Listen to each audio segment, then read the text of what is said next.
Hey y'all, and welcome back to FloTrack's to Meetup, episode 26. I'm so excited to join y'all today, and join with me. We haven't done this combination before yet. I'm excited about it. I love it. I love it. Olu, welcome back to the Meetup. How are you doing? It's good to be back in the flesh, you know. Second appearance, and hopefully gonna be a third. So y'all don't kick me off just yet, all right?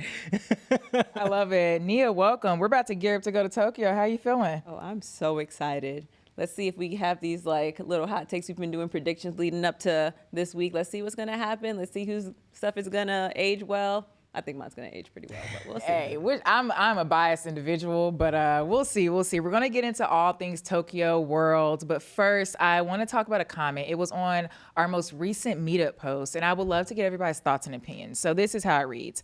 If the prize money for next year's World Athletics Ultimate Championship is so high, do you think it will make the World Championship less important? And before y'all give your answers, I'm not going to break down all of it because relay and individual prize money is a little bit different. But on the individual side, in Tokyo, the winner will get $70K, second place $35K, third place $22K, and then so on and so forth. Next year in Budapest for the Ultimate Championship, first place gets $150,000, second place gets $75,000, and third place gets $40,000. So in theory, second place next year is what first place is going to get this year. Yeah. Thoughts? Well, my answer is no. I don't think it's going to make it more important than World Championships, but I do think it makes World Ultimate Champions more valuable. And I think, you know, having that incentive of raising the prize money and those stakes, that makes it where, okay, this off year where there's no World Championships or Olympics, this is something that these athletes have to thrive for. Because usually on those off years, it's kind of like, what are we looking forward to aside from like diamond leagues or maybe just some up and coming startup leagues? But I think they did a really good job of keeping the season interesting by doing that. But do I think that makes it more important than like a World Championships? I don't think so. But more valuable for sure. Okay. Olu? I think that the World Championships still hold like some type of regard. Like if you think about the Olympic Games, it only comes around every 4 years. The prize money we know is virtually non-existent, but it has that prestige. I think there are certain prestige events with our sport that are always going to have that you could bring in the Ultimate Championship, but like we were kind of saying earlier, I kind of feel like the World Ultimate Championship is coming with like almost like a Grand Slam prize package here, you know, because they first announced it shortly after Grand Slam around that same time window where it almost seemed like maybe they had it in the bag for a while, but I think they were just kind of like, well, we got this. Yeah. And we know Grand Slam is going through their own issues, but I think when you come out with a prize package that completely nullifies your prize package for the World Championships, there's clearly some type of like get back they're trying to get at right with this. So I think the importance is always going to be on the World Championships itself, but the World Ultimate, I think people are really going to be training for that for this bag. Yeah, I agree. And I to piggyback on the Grand Slam aspect, the fact that they're Xing out events, like it's the Ultimate Championship, we're missing some of the events. So it was fascinating to me for them to be like the World Federation governing body to like X out some of their own events, which is similar to what Grand Slam did, X out all the field. They didn't X out all the field for Worlds, but like, I don't know, it's interesting. And the prize money, to your point, I don't think it's gonna make it less important. I think people are still gonna train for this because kind of like Grant Holloway, how he doesn't do all of these like Grand Slams, these random events, because he's like, at the end of the day, when you look at my resume, what are you gonna see? And I think athletes are still gonna value a world title versus like a World Ultimate Championship title. For sure. So, yeah. Yeah. I love it. All right, we're going to dive into all things track and field. We don't have time for everything that's going to happen in Tokyo, but here is our deep dive. We're going to put this image up really quick. So we have Ryan Krause on the right. We have Jakob Ingebrigtsen on the left. And I'm going to throw it to Nia. Nia, what do these two people have in common? Oh, wow. I am so glad you asked. Who would have thought we would have been having Ryan Krause and Ingebrigtsen in the same sentence? But they will be opening their season at the Tokyo World Championships. That's crazy. Yeah, like that is a crazy similarity to have. Who would have thought we would, again, a shot putter and a mid-distance, long-distance runner. Yeah, I think that, again, that speaks to the dominance that these guys have. Yeah. It's kind of like one of those situations just like, are we even playing the same game right now? Like, what type of cheat code did you put in that you're going to use the World Championships as let me just pop out real quick one time, you know what I'm saying? I think that just again, like, these guys are on another level. They're like, not to put down the rest of the competition, but I think they've been so locked in that they've kind of figured out their formula. They can come out and, like you said, like, they have championships to their names already. This is an off year, I put off in air quotes because they're really never an off year, but they got nothing to prove. They know who they are.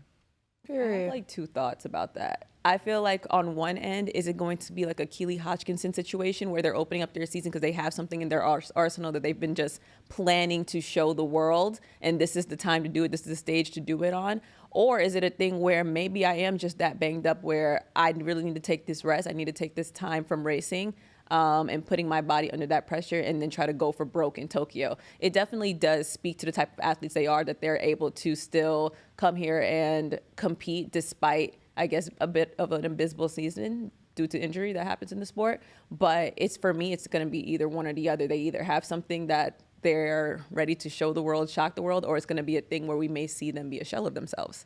So I think I'm a little interested to see how this plays out. Yeah, I'm excited to see those first rounds, and I think that's going to be the tell-all. Not necessarily will they qualify, because I think that they're still the elite athletes that they are. I think they'll still qualify, but I think, like for Ryan, those first three throws, we're going to tell, are you back to what we know you as, or are you still trying to figure this injury out? He's not going to throw super far because it's the first round, but how does he navigate it? Is it easier? Is it hard? Because Ryan's a one throw type of person. Yeah.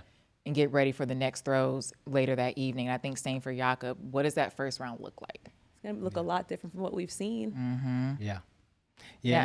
Go ahead. To your point, like if it kind of, I'm going to blend what Nia said with what I said as well. Like if you know these guys are coming off of injuries, Ryan's been hurt for basically all year.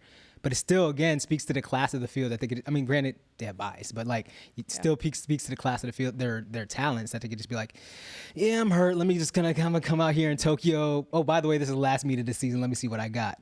You know, why not take advantage of your history of success and what those opportunities that afforded you? Yep. Why not? A lot of people do not have those opportunities. Take it. Yeah. Yeah. Now, let's go 1,500 first. Talk to me. How are y'all feeling about it? I'm not going to ask picks unless you want to give it. I personally have Niels winning, but outside of that, I'm excited to see this field show up. I think there's not a single person that you can count out. I think Niels' kick is insane, but I think there's so many people in this field that can take him down, run a perfect race. A lot can happen, and we also have rounds to get through. Yeah, where's y'all's heads at? Whew. Ooh, I mean, Niels Laros is a dangerous man. Yeah. And we just put that out there. But Cole Hawker, as we saw in Paris, is a dangerous man. And Cole Hawker is one of those guys that doesn't like to lose too often. Now, can he keep up with Niels' kick? I think that's going to be one of the most exciting prospects. Nothing's guaranteed. So if they both make it to the final, I think they both will. But I'm saying, track and field, nothing's guaranteed. We don't know if they will. But if they're both in the final, I think coming down to that final, like 150, 200 meters, we're going to see a foot race for the ages. Only pick I've got for a medal right now, though, is Niels. We talked about this before, and I'm not trying to piggyback off of you, Demitra, but this guy is dangerous. And he's running with this freshness of like, yeah, maybe I haven't been here as much as you, but that's exactly why I'm writing this how I want to write it. And he's coming with this like this energy right now that, I don't know. I feel like energy is a big thing in track and field, not to just throw that word out like, for nothing. I think it's really important how you show up to your event. Yeah. And if you you establish yourself as a guy who, I'm going to race this way, and you either keep up with me or you get last or you get lost. So Niels got it. Cole's going to give him a challenge. There's a slew of other guys in there, but those are the guys I got my eyes on. I want to add really quick. We have a viewer, Bandit. He watches all the time. In the last video, I think he put Niels' last 50 meters is pure speed. It's insane. Like, I'm going to find the comment, drop it in here, but throwing that in there. Nia, how you feeling? I think the 1500 is actually going to be one of the most unpredictable events of the entire Tokyo World Championships. Because to your point, Niels, he's a gamer. He knows ball for real. Like, he knows how to run the 1500 to his advantage. Like, he always runs his race, and I think that's what makes him the most impressive. But you do have Josh Kerr coming in here trying to defend his championship. And again, if we're talking about game recognized game, Cole Hawker, he knows when to show up. While he hasn't had the most wins this season, when it matters, he is going to show up. And again, I've said it on like a couple of shows. He is a different type of athlete this year, because last year, going into Paris, he only qualified for the 1500. This year, he qualified for the 15 and the 5000 to represent Team USA. So he's been very intentional. He's been very vocal just about how his training has been going this season. So you can never count him out. And I think it makes sense to favor Niels going in, because he has like this championship pedigree to him, even though he's so young. He has like this, he runs with so much experience and poise and wisdom. But at the same time, can I count out somebody who's been super methodical about how they've been training, and he is the reigning Olympic champion. I don't know. And then also the reigning silver medalist in the Paris Olympics Games and the reigning world champion. I don't know. I think it's one of those races where it's going to y'all's point, come down to the last 50 meters, who has the best kick, who runs with the most purpose, who wants it the most. And like kind of to what Prefontaine always says, like whoever's going to win or whoever, I think they're going to think if you're going to beat me, you're going to have to bleed to do it. Yeah. It's going to be one of those types of races, just pure guts from when the gun goes off to when they break the tape. Yeah, I'm excited. I'm so excited. I'm excited to see how they make it through the rounds too, because I think I want to see how Lyles runs those rounds because we know his trademark at this point, but does he have, and I'm not questioning his fitness, but I'm saying like, does he have that ability to maybe even potentially switch up his game plan just so he can make it through those rounds? Because them 200 repeats he's running at the end of these 1500s, they can have a lot on his legs. But again, he's a generational talent, so we can put that out there. But I'm really interested to see not if he'll qualify through the rounds, but how he goes about to do it. Because that oftentimes is like a thesis statement for how you run into finals. Yeah. I love it. I'm going to jump us over to women's 400. Cool. I mean, there's a lot of stars in this. I'm going to start on the American side of things. So we have Sydney McLaughlin-Levrone, who won't be running 400 hurdles and is going for this open 400 title. We have Isabel Whitaker, and then we have Miss Aaliyah Butler. I mean, it's like, where do you begin? Because I think in this field, we have Salwa Nasser, we have Marilady Paulino. I think there's a lot of people, and I've heard some hot takes. I don't know. Actually, I don't know your take on this, but I think because there's the world that like a lot of people, like the voices are loud. It's like, well, Sydney can win. Sydney's going for this record, but it's like, what if she gets the record and doesn't win? So I'm curious, like, where's y'all's heads at when you see this women's 400 field? You know? I have thoughts, but I know. I want to hear Nia's thoughts, but I'm gonna put mine out real quick. Like, I think it says a lot when people aren't talking about whether you're gonna win, but whether you're gonna set a record. Because you realize to set a record, you have to win, right? Yeah. So I think people are expecting such greatness from Sydney as we have been trained and should be expecting, that we kind of forget, as you said, Paulino is also still in this race. And yes, Sydney is the greatest of all time, hands down, over hurdles. But that 400 flat is a very different race, and I think she has it. I don't think we have to question whether she has it or not. Yeah. But I don't think it's going to be her walking away with it like we've seen her walk away with in the hurdles. And I'm gonna leave it at that because I'm not going to get myself into trouble. Yeah. But for the record, love Sydney. I actually have her winning. Like to me, like I think she has it in her. I mean, we've seen her race since she was, 16 on the world stage. Yeah. Like, she's very capable. She's lost before. And Sydney's not one. She hates losing. She hates not achieving whatever she set out to do.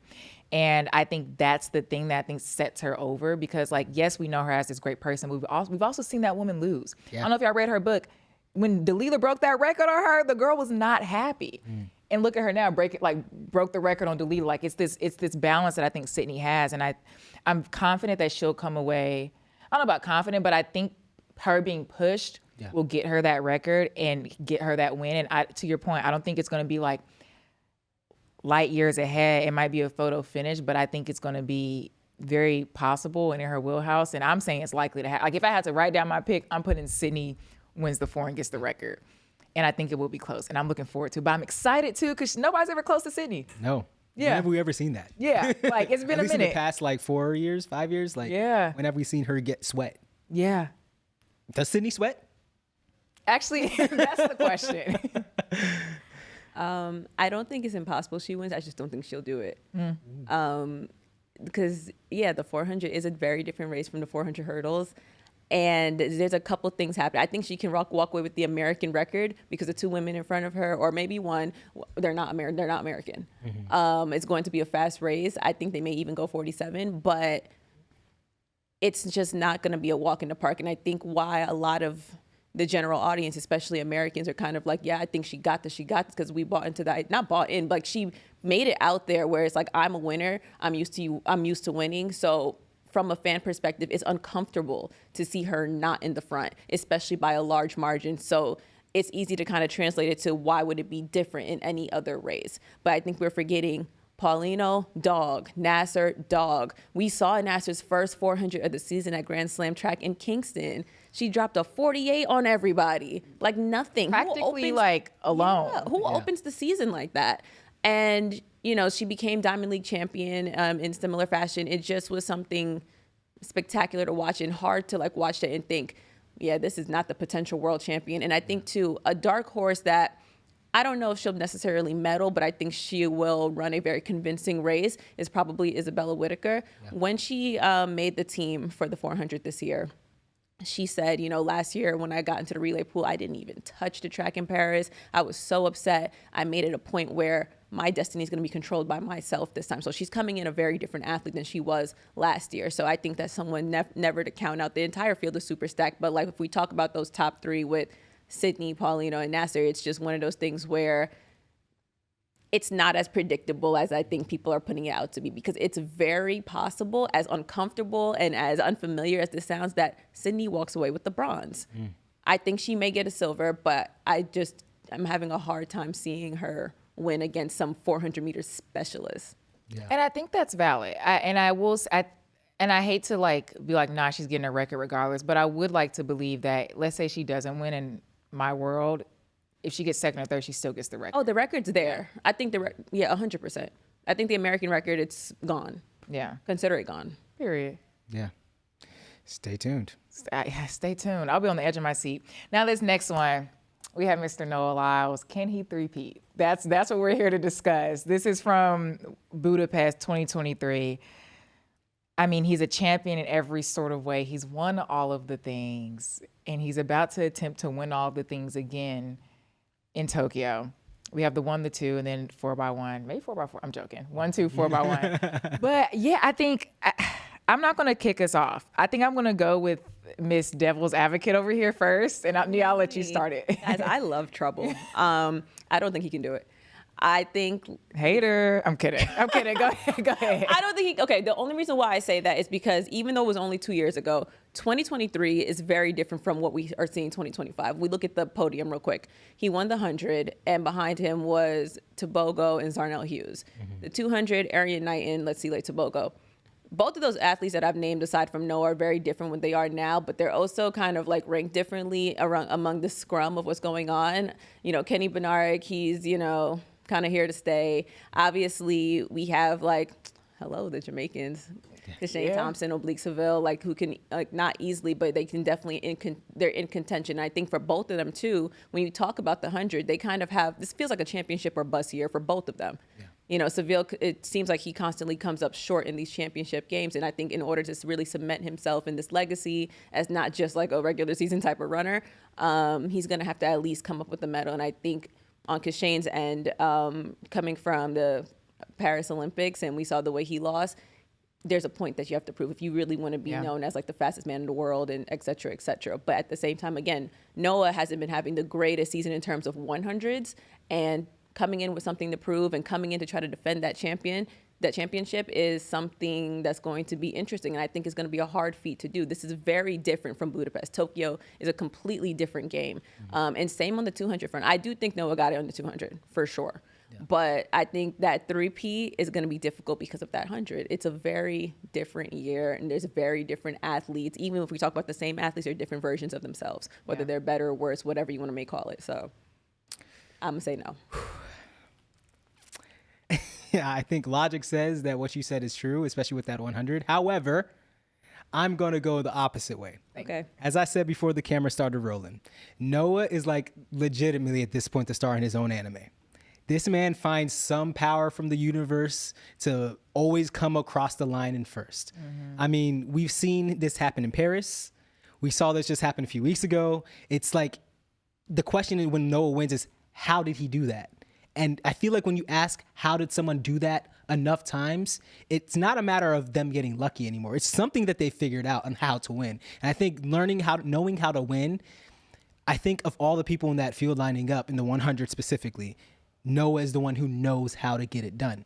he doesn't necessarily, yes, we can look at the paper, we can look at the stat sheet, we can look at the story of the season so far, and he hasn't necessarily had the most stellar season so far. But what this man knows how to do is put the pieces together and learn how to win when it counts. We've kind of said the same thing about Ryan Krauser and Jakob Ingebrigtsen earlier, like, and even Keely. When these are champions who know how to be a champion, like, there's something about that. Yeah, there's really true. something about that you can't write off.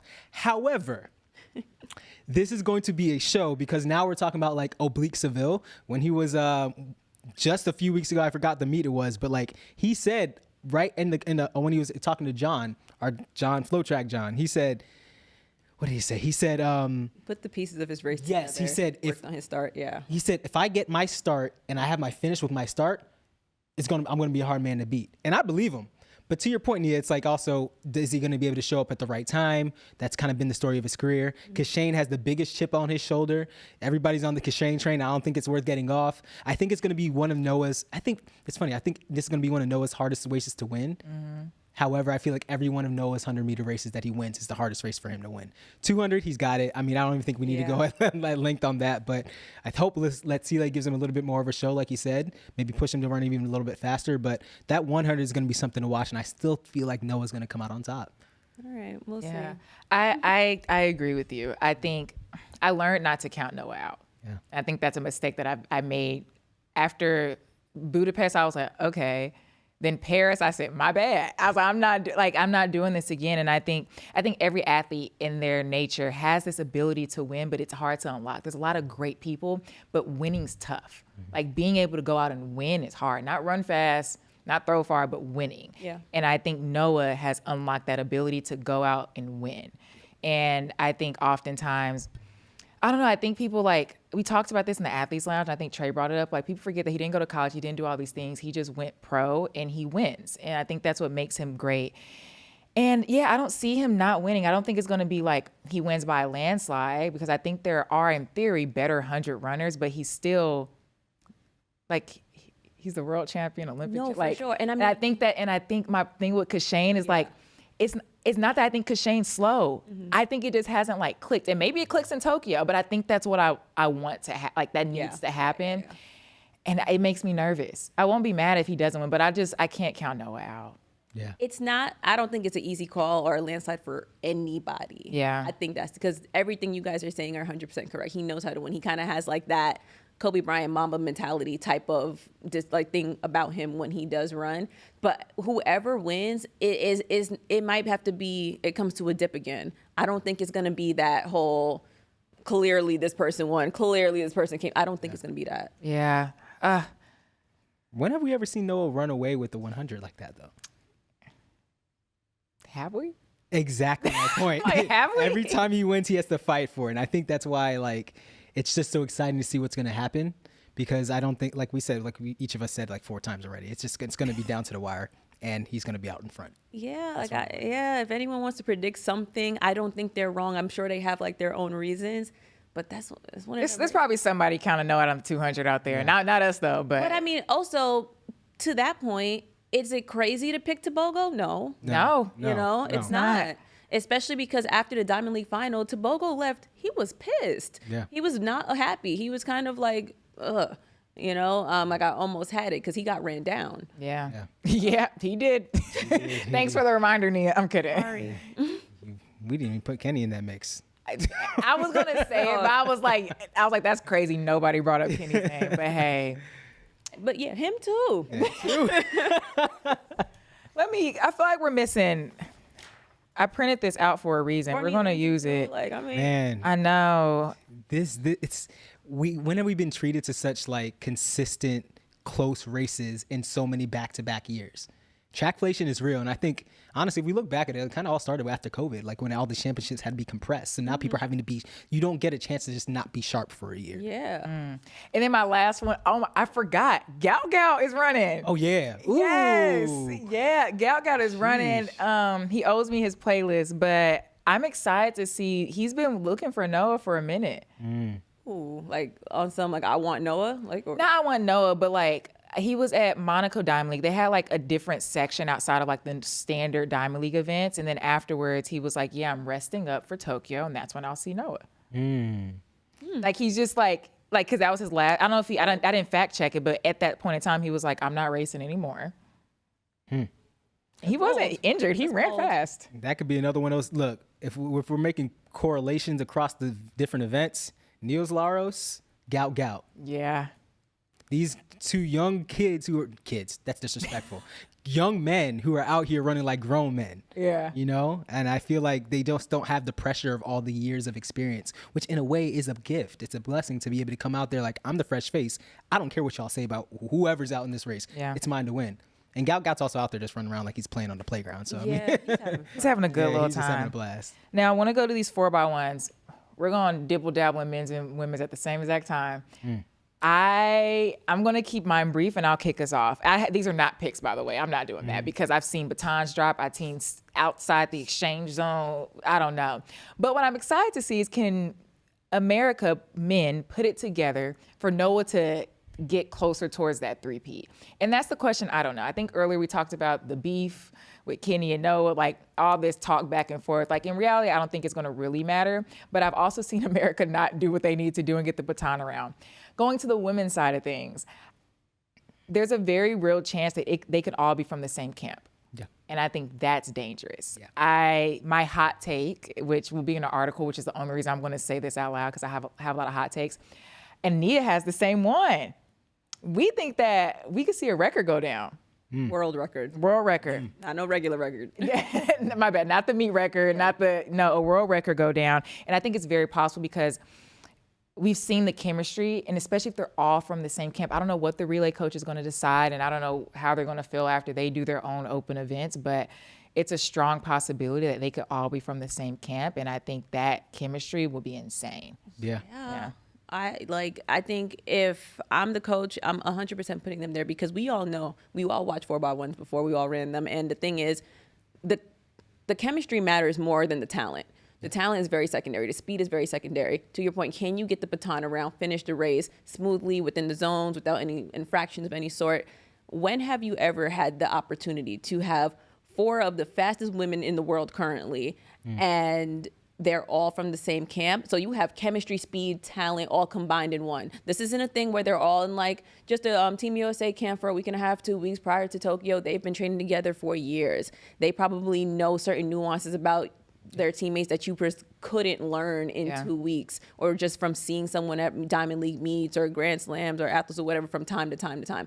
They have this chemistry that you can only build with running with each other for some time, and they have that. So, like, if we bring it back to World Relays, when Kayla made sure TT got that baton, it wasn't the prettiest pass, it wasn't the prettiest race, but they didn't drop it, they didn't get DQ'd, they didn't run out of their zone because, she knows TT. And it's a thing where it's like, you're going to get this baton by any means necessary. Could she have done that with somebody else? I don't know. And I'm going to say no. Yeah. So I think either takes a veteran or knowing your teammate, because I think when English Gardner talked about when she was at Allison Fields, they dropped the stick and that whole thing. English said she would not have known that you can pick up the stick and finish in the lane had Allison not told her. Exactly. I think it takes a vet or it takes someone that you are teammates with to for it to click. And they have the ladder. They have that comfortability with one another to kind of just be like, okay, no, you're going to take this. Who would say that they would kind of have that type of boldness with maybe someone outside their camp? Yeah. So they can do it.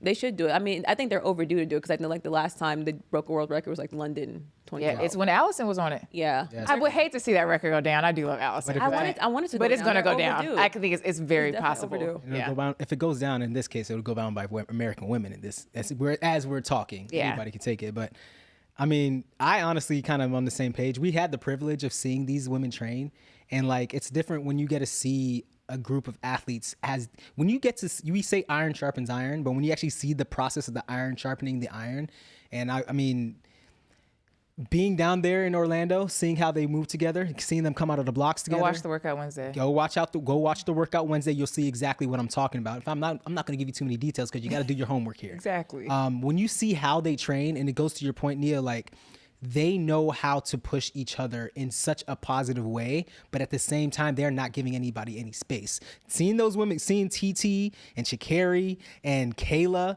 and MJW come out of the blocks, however many times it's intense. It's intense from the point that Coach Mitchell was even calling them to the start line. Every rep felt like a meet. Now, the reason why I say all that is they know how to get the job done. If for whatever reason we are not treated to an all-star athletics 4x1, I still feel like we can get something done. I still feel like the U.S. women would win. I don't know if the record would be world record would be as much of a threat. But if we get the star athletics 4x1 100 meter relay on the women's side, look, it's going to be a show. And I feel like you've seen how they're working. They are firing on all cylinders. They're technically sound. MJW hasn't missed a technical standpoint all year. Sha'Carri's turning on when it matters. Kayla's coming out there setting PB after PB. TT is like, she's got a little bit of a chip on her shoulder too. I'm excited to see it. I'm fingers crossed. That's the 4x1 we're treated to. Yeah. I hope so. Yeah. I need that. Yeah. So That'd be bad. live. They're so overdue for that world record. Yeah. They are so overdue. Man, I love 13 years. Yeah. It's time. Yeah. Now, going into this men's A, I'm not going to say too much because we're getting close on time. I think it's so insane for me to even sit here and make a prediction, but I'm going to pass it to y'all, and I'm going to let y'all handle it. Yeah, I have nothing to give. I almost want to go last on this one, but I think when Yoni wins, I think he's going to win. He's going to be a hard man to beat. I feel like he's been having a chip on his shoulder kind of all season, as good of a season as he's been having, because I think people haven't been taking him as seriously because David Rudisha's world record never went down by way of him. Yeah. So there's a point that he's trying to prove despite him being the Olympic champion. Yeah. From there, obviously, you have Marco Arop, who's going to be a very hard man to beat as well. Obviously, Donovan Brazier has been coming back and looking amazing. Cooper Luckenhouse, how could we forget about the youngster? We've just been talking about all these youngsters. Yeah. Niels, Gautkel, Cooper. I mean, add them in, they got it. And he's just been surprising himself, and it seems like he's still having fun, which I think is very dangerous. Yeah. But yeah, this is going to be one of those races, one of them ones for real. Yeah. This is going to be one of them. Okay, we have a list of races now. We got the men's 100. We got the men's 15. We got the men's 8. We got everything from the 100 up to the 15. I mean, there's plenty more that we haven't even talked about. Yeah. This 800 is going to be insane. Insane. How you realize what you just said, Nia? You said like Wanyoni is being compared to whether or not he broke Rudisha's record, not the fact that he's out here running run 41. Which is wild. Like they're not respecting him the way they should as a half miler because of they're like, listen, if you really think you're one of them ones, if you really think you're that guy, why is David Rudisha's world record still up there? And why does it not have Emmanuel's name next to it? He hasn't been getting that respect that he definitely is owed. Because I think if you win the Olympics, I mean, come on, guys. But hey. Yeah, I mean, you win the Olympics. I mean, what else? In a way, what else is there to win? Everything that went under the Olympics is beneath it, right? But like at the same time, it's like if you're getting compared to the metric of a world record, which is literally to be the best who have ever done it, not even compared to the fact that you won an Olympic gold medal in one of the hardest events in track and field at the present moment. I think that speaks to the class of the field. I think that speaks to the class of your talent. Mm-hmm. So whatever Wanyoni does, I really feel like it's going to be a show. Yeah. I think it's going back down to the youth because we're just so many places we can start here. But Cooper has just been out here running like, I'm just here and I'm having a blast. And whoa, I did that. Like, who knows what that could turn into. I really pray he makes it through the rounds healthy because I think it's going to be a little bit different running rounds at USA's versus running rounds at Worlds. And this guy he's also, we just saw a video of him at cross country practice, for God's sake, you know? Yeah. So that's going to be a lot. And I feel like he can still surprise everyone, including himself.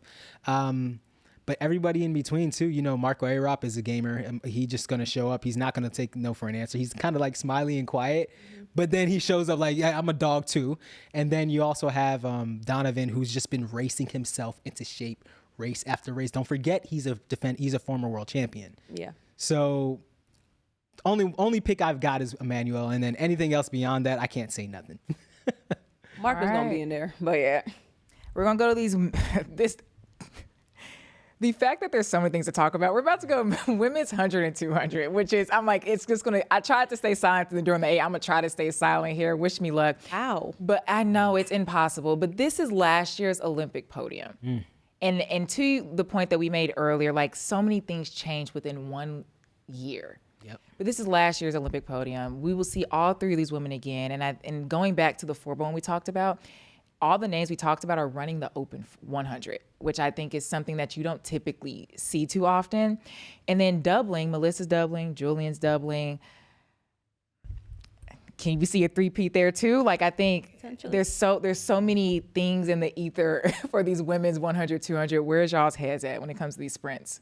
Man, I think Melissa is a dangerous woman this year. I think she's locked in. I think when you've mastered the one, and then you go to the event that's not your primary event, the pressure's off, and you might just scoop up another medal there. We saw Julian do it last year. Yeah. You know, are we talking picks? Are we talking just in general? I mean, that's in general. You could just give me your thoughts. You give me your picks if you want to be on the record. I'm not going to pressure you, actually. Usually I pressure people to make picks. No pressure. I'm not making no picks with this woman, too, because I'm going to look real silly. Do you think it could be a 3P? That's a question. I do. Okay. I do. And I feel like... I just feel like the writing's been on the wall for what we've seen throughout the course of this year. Yeah. You know, I feel like if there's a wild card in there, it would be Sha'Carri, just based on, you know,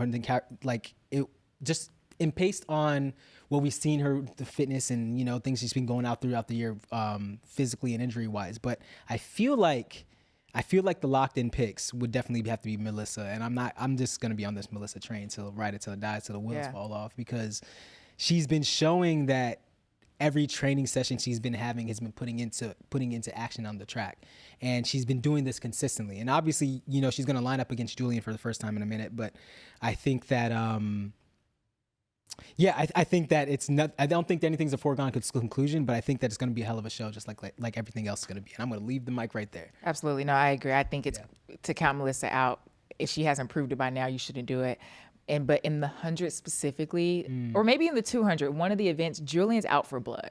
Yeah. And that's why I'm I think it might be a lean at the line, because we saw a little pre-action there, and we saw Julian leave unhappy. And I think it's crazy to count an Olympic champ too. But I think some shape or form, one might win one might win the other. And I think I'll leave it at that too, because I'm very neutral on where it goes. But counting either of them out is insane to me, and I can't do it. But I think one of those two for sure. Mia, where's your head at? Yeah, no, I think we're all on the same page with that. Melissa is very dangerous this year. I think I saw a switch in particular after Grand Slam Philly when she really discovered, it looked like she found a artifact or something about herself. She's like, wait a minute, I can run the two, I can win the two, I can excel in the two. That was the first time she ever went sub 22. And since then, she's ran 21.8 when she PB'd at USA. So now she's made it where, listen, I'm competitive and I can medal, and I think she will medal. But I do think what's killing me about the 3P, because it's doable, it's possible, because she's a dog, and she's one of them ones that she's really been proving it this year. I think Julian is like the superior 200 runner this year.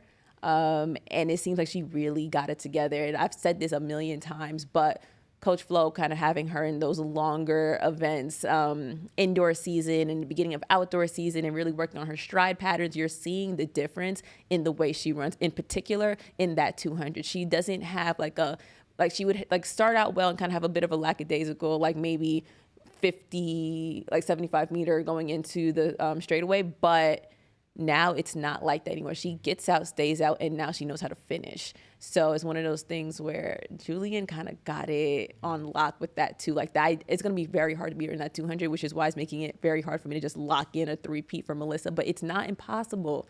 She can do it, because whenever she discovers something about herself, she doesn't get excited or surprised where she's kind of oh my God, I can't believe I did that. She's like, oh wait, I did that. It was always there. I'm happy, but there's still work to be done. Yeah. Period.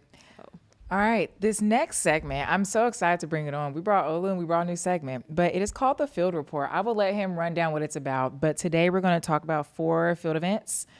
Yes, unfortunately, men's shot didn't make it. I'm going to have to talk to Tripp and Olu about that. I don't know why it's not in the lineup today, but Olu, run us through the name, what it is, all the things. All right, so the Field Report is our opportunity here to show the field events the love and appreciation they deserve. We got to educate the audience. We got to educate ourselves on what's going on off of the track and on the field, because a lot of the times we miss the fact that there are world-class performances, generational performances going on right in front of our eyes, but we don't know because we're looking at the lanes and not on the field. So Field Report is our opportunity to bring that to you, give you some breakdowns and, eventually some conversation with athletes as we build out the runway for what this is going to look like over the next couple months. No pun intended. But as we get started here, we just want to give you a little mini Field Report preview along with the Tokyo preview. Talk about, I said, we're not talking about the men's shot put today because we've getting a lot of men's shot put love this year. Don't leave. Don't worry, we have. I'm not mad about it. But we're going to take it over there and we're going to talk about, just a couple events I have my eye on, especially as we come from the past few weeks from Zurich and, just looking even from as far back as USA's. I love it. I'm going to kick us off with women's high jump. And when it comes to this image that I selected very specifically, I love her routine. And I think it's important to show her routine, but also the excitement and joy that this woman brings. But yeah, Olu, take me through it. Okay, so if you missed it, in Zurich, there were 4 women over 2 meters in the high jump. Now, I don't think there were even 2 women. I don't quote me on the stats there, but there weren't even that many women over 2 meters in the high jump, period, going into Zurich.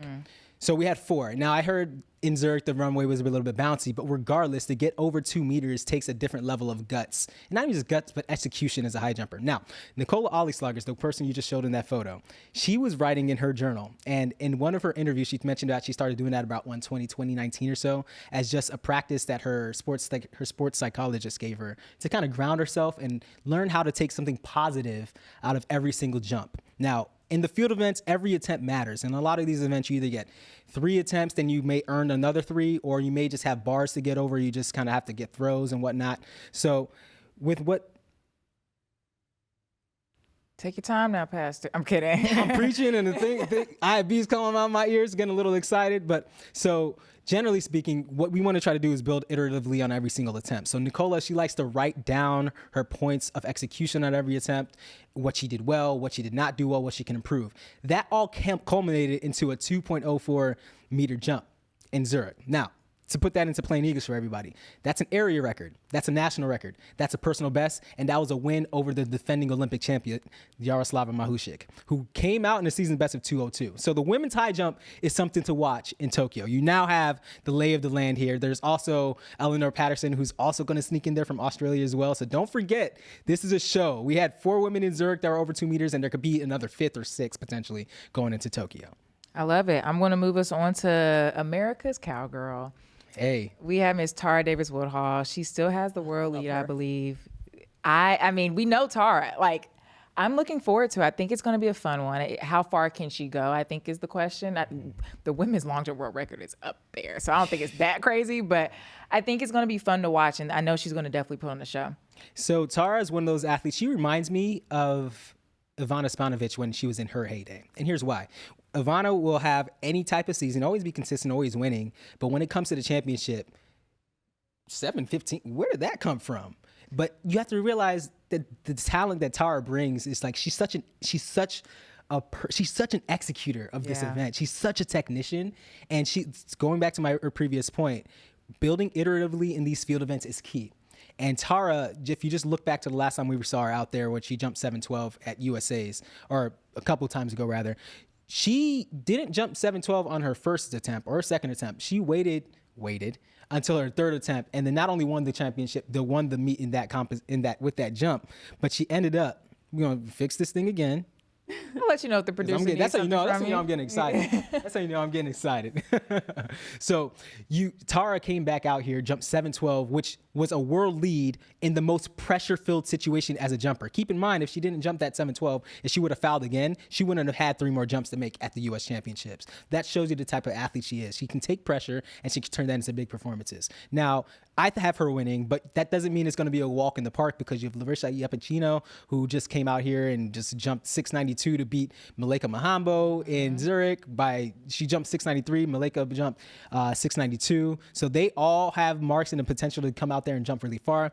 But I think if we're going to talk about medal picks, always got to put these picks out here. I think Tara's got gold. I think it's a toss-up between gold and silver, because I'm just looking at the recent form of these athletes, and I think Claire Bryant is an outside pick to either snag a medal or at least be in the top 4. Yeah, no, I agree. And the thing about Claire, most people, ever since World Indoors, I was like, oh. Yeah. Like there's a list of people that I'm like, not to count this person out, I have her medaling. Like, I think that's a no-brainer. Of course she, let's know. Sure. She wants to jump you. No, jump you. Florida's built different. Jump you. I think in a few years, she's going to be one of those picks that I think she's going to be, again, one of those people who's just going to be like a guaranteed household name for a medal. But I think right now you have 2-3 other athletes who are just like, who have that a little bit more experience. And I think that might come out. But hey, it's just a prediction. It's not a guarantee here. Hold them to it. I'm joking. They're going to flame me in the Next one that I think you can kind of pick, and I think we all might agree, is Mondo Duplantis. Yeah. Yeah. Okay. let me get myself situated for this one. It's not if this man will jump 630. It's when would this man jump 630. Yeah. And he likes to put on a show. A few weeks ago, he actually looked quite disappointed because he didn't perform how he wanted and didn't jump a world record, but he jumped like, 620, I think it was. It's like, how are you going to be mad at yourself for jumping 620? So anyways, Mondo Duplantis is out here ready to do something crazy.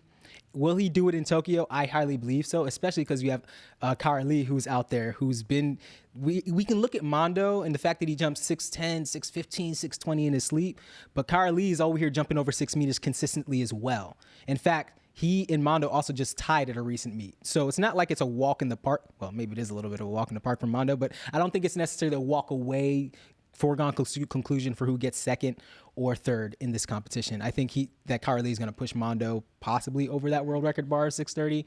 I think that, honestly, at this point, like who bets against Mondo? I'm not. Are you insane? The only thing, so on the record side of things, if he were to break it in Tokyo, it would be the most time he's broken a world record in a single year. Yes. That's a crazy statistic. Yeah. Because I think, like, if we talk about bullets in the chamber, it's like after he broke the world record, he went to some Diamond League, or maybe it was a Continental Tour. It was some meet he went to after. He was like, my legs just didn't have it today. Because I just jumped far the day, like a couple days before. So I think that in itself is like, does he have enough bullets in the chamber to go that high again?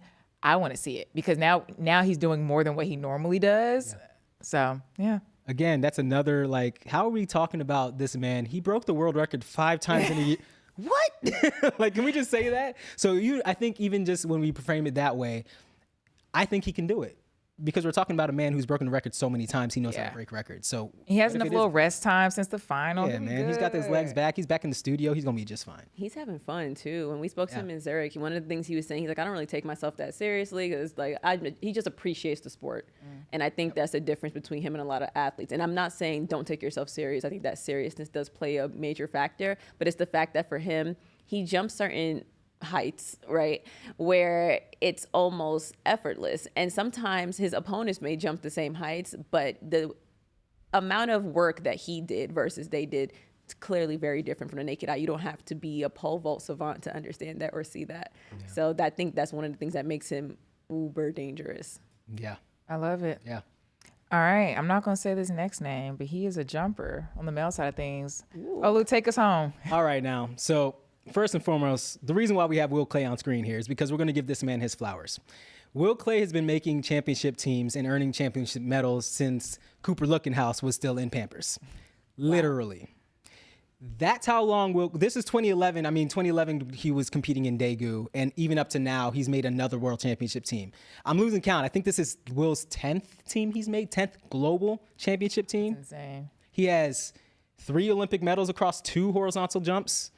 And this is to give another jump shoe athlete their flowers. You look at Jasmine, how she double medaled in Paris. Will Clay did that in 2012, and he's still making it to another world championship team. So we're just going to give Will Clay his flowers right here. You have to. Now, shout out to the vets. Shout out to the vet. Shout out to the vets. And then also, let's not forget that he's also a platinum recording artist. So maybe we need to crossover between Will Clay and Mondo at some point. We need actually, that collab. Yes. Can we get the track? Mondo, Will. So is that the key? Like the track and field athlete has to probably just hop into the studio. I'm gonna tell Trip hop in the booth. Yeah, because that's gonna push him over the edge. Yeah. Put him in the booth.